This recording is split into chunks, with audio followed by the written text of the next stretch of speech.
20대 당뇨병 환자가 많이 늘었다고 그러더라고요. 그러니까 20대는 당뇨병이 생길 나이가 아닌데 그만큼 뭐 탕후루만 때문만은 아니겠지만 당 섭취가 되게 많다는 얘기예요, 그죠? 예. 대한치과협회에서 이제 탕후루 섭취 가이드라인을 발표합니다. 가이드라인까지. 먹으려면 이렇게 먹어라. 요렇게 먹어라. 요렇게 먹어라. 도대체 이 음식을 왜 먹는 건지 이해가 안 간다면 연구해달라는 첫 번째 의뢰가 들어왔어요.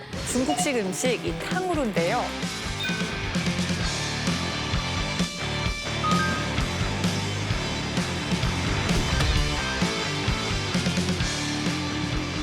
중국에서 온 탕후루가 어떻게 우리 대한민국에 상륙을 한 건지 궁금합니다. 일단 제가 듣기로는 탕후루가 중국에서 약으로 쓰였다는 게 맞아요?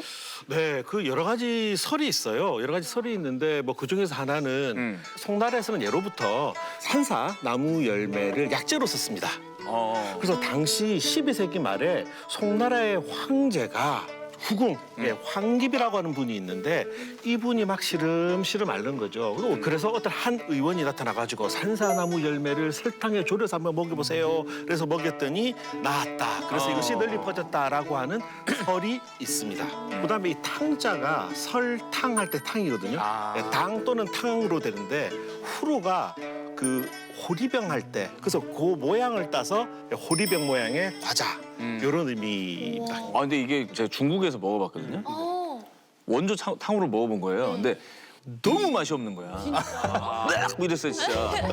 근데 그게 보니까 그게 신맛이었어. 맞아요. 산사나무 열매가 약간 새콤하면서도 쓴맛도 있고 약간 떫은 맛도 있거든요. 똘똘하고. 네. 아니 근데 약으로 먹던 탕후루가 어떻게 우리나라에 이렇게 들어와서 히트를 친 거예요? 처음으로 탕후루가 들어온 거는 대략 한 10년 전쯤으로 알려져 있는데요. 뭐 인천 차이나타운 이제 교포들이 주로 가지고 들어왔고 대림이라거나 이런 데서부터 많이 팔렸고 대림동. 예. 그런데 이게 울산에 2017년에 어떤 가게가 생기는데 이 가게가 갑자기 성공을 하기 시작을 합니다. 그러면서 우리가 아는 그 탕후루집? 네, 맞습니다. 왕땡. 네, 1,600, 1,700개 정도의 탕후루 가게가 생길 정도로 아주 많이 성장을 했죠. 근데 또 하나 재밌는 게요. 왜 2017년에 이게 좀 본격적으로 시작될 기미가 보였을까를 보게 되면 제가 당시 그 웹툰을 보고 있었는데 예. 그 웹툰 제목이 빙탕후루였어요. 빙탕후루? 네, 이 빙탕후루가 이거를 먹으면 막 마법을 부르고 이런 내용이었거든요. 그 보는 독자들이 야, 이 탕후루 도대체 뭐지? 어떤 맛일까라는 이야기들이 댓글에 굉장히 많이 달렸습니다. 그때 그 왕땡 탕후루 가게가 처음으로 울산에서 생긴 시기랑 겹칩니다. 아니 탕후루 주기적으로 드시지 웹툰 보시지 완전 MZ예요. 아 웹툰을 봐요? 그렇죠. 왜? 와 진짜 완전 MZ네. 궤도 씨는 이제 과학 너튜버로서 탕후루의 유행 이유를 뭐라고 보십니까? 일단은 그 인류가 오랫동안 익숙해졌던 그 바삭한 식감 때문인 것 같아요. 네. 바삭. 원시 사회부터 보면은 인류가 꽤 오랫동안 곤충을 또 먹었습니다. 네, 물론 꽤 오랫동안 곤충을 또 먹었습니다. 네, 물론 곤충 같은 경우가 이제 외골격 있잖아요. 안에는 촉촉하고 겉에는 바삭합니다. 내가 촉촉이 너무 별로인데. 아 바삭하면 안 돼. 곤충은 겉바속촉. 그래서 이거를 종일 밥맛 떨어지는 소리만 하고. 우리 사회가 오래 먹어왔기 때문에 아유. 겉바속촉에 익숙한 게 아닌가 이런 생각이 좀 있어요. 요즘에 개미도 레스토랑 가면 그 개미 무슨 아이스크림 위에 개미 얹어주고. 밀웜으로 만든 쿠키가 너무 맛있더라. 맞아요. 이런 쿠키. 근데 자세히 보면 안 돼. 자세히 보면 눈이 날 보고 있어요. 아유, 눈이 이런 눈이 없었네. 있어요. 시력이 좋아서. 어떡해. 근데 이제 곤충을 먹던 기억 때문에 탕후루 좋아한다는 게 너무 비약이 좀 심합니다. 아마 그 우리의 인류 DNA에는 약간 바삭한 식감은 맛있고 안전한 음식이다라는 공식이 있습니다. 네. 예를 들어 과거의 원시시대에는 그 음식을 저장하는 시스템이 좋지가 않잖아요. 그러다 보니까 쉽게 부패를 합니다. 근데 부패하기 굉장히 좋은 조건이 일단 수분이 많으면 부패를 빨리 해. 네, 그래서 만약에 눅눅하다라는 건 이게 아마 지금 부패 중일 것이다. 본능적으로 안다. 네, 그런 인식이 있습니다. 그래서 우리의 DNA가 조금 안전하고 맛있는 음식은 바삭해야 되지 않을까라는 게 있어서 우리는 기본적으로 이제 바삭한 걸 맛있다고 느끼죠. 사실 뭐 트렌드는 변화해도 바삭한 식감을 싫어했던 적은 없는 것 같아요. 네. 그죠? 그래서 그 바삭한 것에 대해서 사람들이 많은 선호를 보이기 때문에 요즘은 그 우리 먹는 시리얼 있잖아요. 시리얼 회사들도 바사삭하는 소리가 나고 그 경쾌한 소리를 사실은 다 의도적으로 설계해서 만듭니다. 시리얼 회사들이. 예. 여기 중요한 연구 자료가 또 입수가 됐다는 속보가 있습니다. 연구자를 보고 계속 얘기 나눠보겠습니다. 방배동? 방배. 학원인가?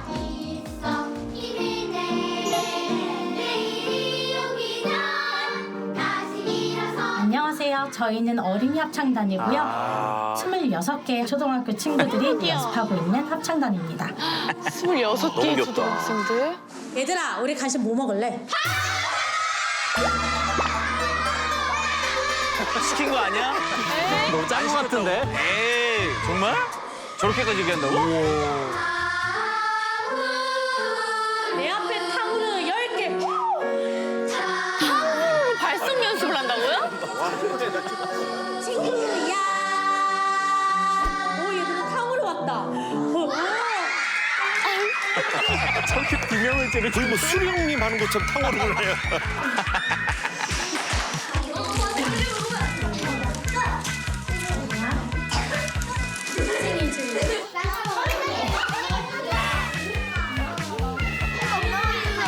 여러 개 섞여 있네. 뭐 이것저것 있네요. 맛있겠다. 물을 하나를 넣어버렸어? 와.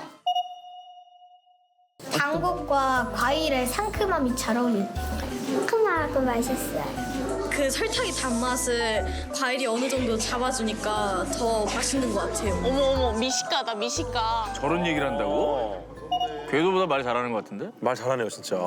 유튜브나 그런 데 보면은 탕후루가 유명해서 한번 가봤었는데 다른 간식보다 더 맛있어서 자주 가요. 유튜브 보고. 처음에 유튜브에 되게 유행해서 하나 사봤는데 너무 맛있는 거예요.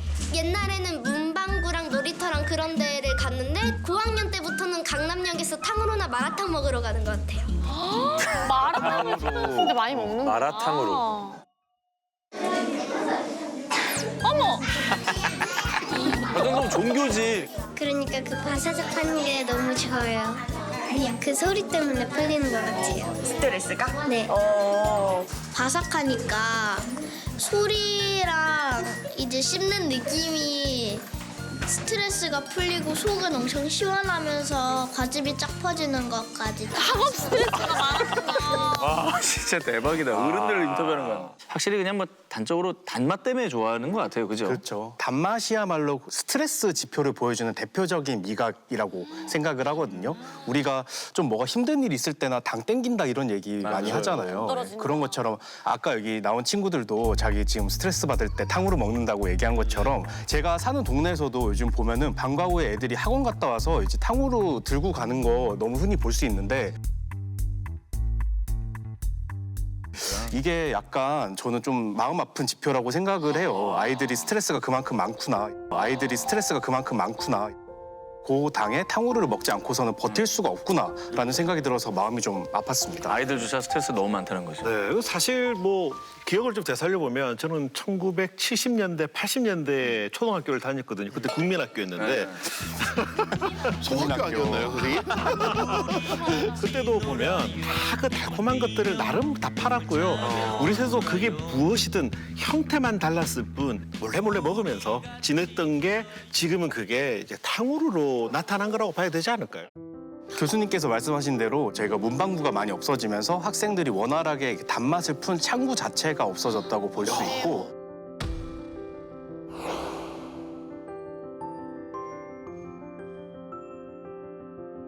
이 자리를 대체한 게 바로 탕후루 가게들이라고도 볼 수 있고 이 시대의 새로운 어떤 길티 플레저가 되지 않았나 하는 생각을 해봅니다. 길티 플레이죠. 네. 이 어렸을 때 특히 이 단 것에 대한 애정을 보이는 유전적인 인류의 그런 특징이 있는 것 같아요, 그죠? 유전적인 인류의 그런 특징이 있는 것 같아요, 그죠? 이것도 과학적 근거가 있죠. 그 인간이 엄마 뱃속에서부터 이제 본능적으로 단맛을 좀 좋아합니다. 보통 이제 한 9주차만 돼도 이제 미뢰가 생성이 돼요. 예, 미뢰라고 이제 얘가 맛을 느끼는 건데 양수 자체가 단맛일 때는 더 많이 삼키고 쓴맛이면 이제 덜 삼킨다는 결과도 있다고 합니다. 저는 이 얘기에 적극 동의해요. 저는 이제 갓 태어난 아기 아빠로서 초음파 보러 산부인과 같이 따라간 적이 있거든요. 근데 아기가 손으로 얼굴을 이렇게 가리고 이러고 있는 거예요. 근데 갑자기 선생님께서 초음파 선생님이 산모님 저희 나가셔가지고 사탕이나 아니면 초코우유 같은 거 잠깐 드시고 조금만 앉아 있다가 오세요라고 하시더라고요. 네, 그러면은 단맛에 영향을 받아서 활발하게 움직이면서 가렸던 얼굴을 싹 하고 다시 깜짝 웃고. 네, 그래서 저는 그걸 실제로 경험해 본 적이 있어요. 너무 신기하다. 근데 뭐 스트레스를 받았을 때 뭐 단 게 땡긴다고는 하는데 그게 정말 스트레스를 풀어주는지는 모르겠어요. 과학적으로 한번 설명해 이게 주세요. 진짜 과학입니다. 추님이 일부러 자꾸 저쪽을 보고 계세요. 모르겠어요. 과학적으로 한번 설명해 이게 주세요. 진짜 과학입니다. 제가 이걸 물까봐. 말 길어지니까. 분명히 아니 누가 봐도 과학인데 이러다가 이거 혹시 진짜 오른쪽에 이명이 있고 이명이 있고. 저한테 주세요. 말이 너무 많아요. 괜찮아요. 이거는 진짜 과학인 게 정말 재밌는 얘기거든요. 근데 스트레스를 받으면은 스트레스 호르몬이 분비가 됩니다. 근데 코르티솔 호르몬이라고 하는데 이게 스트레스 같은 상황이 딱 벌어지면은 에너지 생산에 유리한 약간 단 음식을 지금 먹어야 된다. 단맛 자체가 실제로 이 쾌락 중추를 자극을 합니다. 네, 그래서 이제 기분 좋게 하는 뭐 소위 이제 뭐 행복 호르몬이라 불리는 세로토닌이 분비가 되고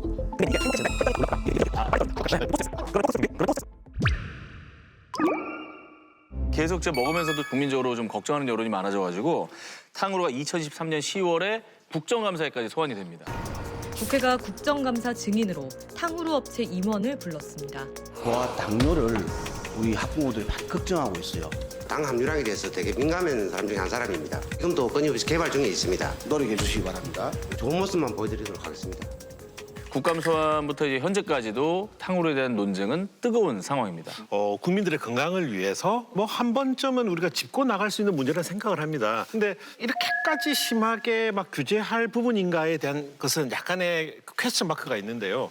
왜냐하면 이미 이 탕후루도 서서히 변해가고 있는데 오히려 덜 단 쪽으로 가고 있습니다. 최근 나오는 메뉴 보면요. 오히려 레몬, 자몽, 오히려 더 쓴맛이 나고 신맛이 강한 것들, 전반적인 이 당의 함량은 내려가는 방향으로 조정되어 가고 있다라고 볼 수 있을 것 같아요. 네. 문 교수님 의견에도 동의를 하면서도 오늘 났어요, 기사가. 20대 당뇨병 환자가 많이 늘었다더라고요. 그러니까 20대는 당뇨병이 생길 나이가 아닌데 그만큼 뭐 탕후루만 때문만은 아니겠지만 당 섭취가 되게 많다는 얘기예요, 그죠? 네. 그래서 제가 이제 과학적으로 한번 따져봤습니다. 정말 죄송합니다. 저 좋아요. 꽂혀가지고 근데 과학 좋아하시거든요. 네, 사실. 좋아해요, 저. 그 식약처 기준으로 우리나라 일일 당 권장량 이게 50g이거든요. 50g. 식약처와 한국소비자원 당류 조사에 따르면은 우리가 자주 먹는 콜라 250ml 있잖아요. 요게 당이 27g 들어갑니다. 스땡벅스 돌체라떼가 39g. 그렇게 많이 들어요? 꽤 달죠. 그러니까요. 그죠? 꽤 달다. 예. 그럼 떡볶이 1인분 같은 경우가 한 22.3g 정도가 들어가는데 탕후루가 한 꼬치 기준으로 당이 14g에서 27g. 적은데요? 그렇죠. 낫 빼던데? 이게 생각보다 이게 엄청나진 않아요. 일반 콜라 한 캔 정도네, 한 꼬치가. 그쵸. 당으로만 보면. 네네네. 그래서 뭐 일반적으로 뭐 탕후루가 정말 무시무시한 존재 뭐 이런 건 아니다. 박상현 작가님은 어떻게 생각하세요? 이 지금 인터넷 짤 중에서 430만 원짜리 탕후루라는 짤이 유행한 적이 있어요. 430만 원짜리? 네. 탕후루 먹다가 이 나가가지고 그거 치료하느라 430만 원 들었다. 금발이 빠졌어. 이거 나 중학교 때니까는. 심한 경우는 임플란트 빠지고 뭐 보철 깨지고 이런 분들도 계시니까 그런 부분에 조금 위험하지 않나 하는 생각도 해봅니다. 그래서 저런 게 나왔나 봐요. 2013년 12월에 대한치과협회에서 이제 탕후루 섭취 가이드라인을 발표합니다. 가이드라인까지 먹으려면 이렇게 먹어라. 이렇게 먹어라. 이렇게 먹어라. 네네. 내용이 첫 번째가 이제 이가 깨질 수 있으니 녹여서 먹어라. 녹여서 먹을 수 있나? 이거 쉽지 않습니다. 네. 탕후루 아까 그거를 녹여서 먹어라. 아사삭 그 맛으로 먹는 건데 쉽진 않아요. 두 번째, 충치를 예방하기 위해서 이게 더 쉽지 않아요. 탕후루 먹은 뒤에 물을 오랫동안 머금고 있어라. 네, 알겠습니다. 한번 해봐야겠네. 한번 먹어야 나도 되겠다. 한번 해봐야겠네. 저 조금 아까 먹은 거 봤는데 커피는 또 착색. 아 그래? 네. 라미네이트 하면 돼. 라미가 있어요. 우리에게 라미가 있어요. 네. 그리고 가만히 얘기 나누면서 제가 생각해보니까 왜 이렇게 탕후루를 좋아할까를 나름대로 생각해봤는데 그거 같아. 도파민 중독이잖아요. 우리. 맞아. 그러니까 한 번에 빡 와야 돼. 쇼폼도 빡빡빡 이런 시대가 되다 탕탕탕 끝. 그런 거 같아. 빌드업이 없는 시대라 한 번에 도파민 빡 해결.